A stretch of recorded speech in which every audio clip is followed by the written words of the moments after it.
Pour moi, le but de recherche, c'est comprendre pour guérir.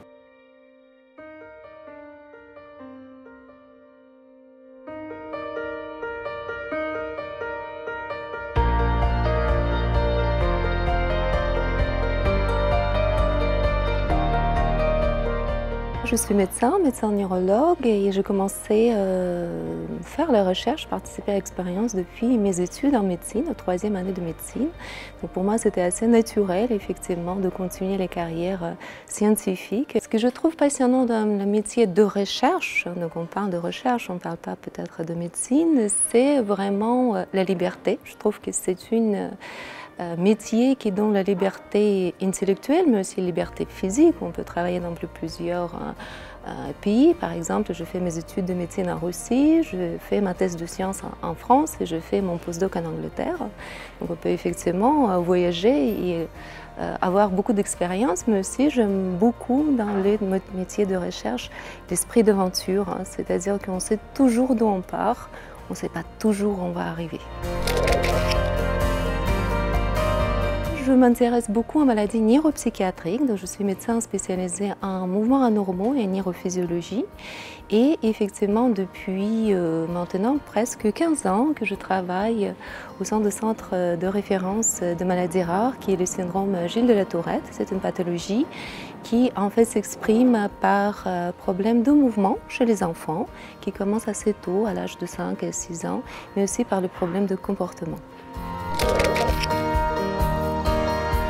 Le projet qui a eu le financement, ça s'appelle le projet CADET. Donc c'est un projet qui a pour le but d'essayer d'identifier les facteurs prédictifs de développement de maladies chez les enfants. Donc on a parlé de cette pathologie qui est une pathologie très spécifique neuropsychiatrique, qui inclut le problème neurologique mais aussi les problèmes psychiatriques chez les enfants, qui commencent très tôt, à l'âge de 5, 6, 7 ans. Et fréquemment, effectivement, les parents qui viennent en consultation nous posent des questions, qu'est-ce qui va devenir cet enfant? Et donc, le but de ce projet est effectivement de commencer d'identifier les facteurs prédictifs de développement de ce syndrome.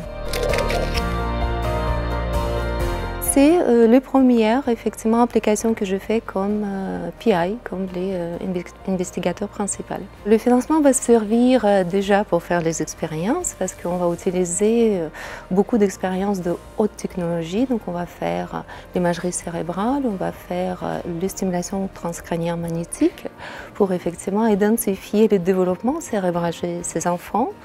Mais aussi ça va servir à la constitution de l'équipe et finalement de formation de nouveaux chercheurs qui, j'espère, vont continuer à travailler dans ce domaine de recherche.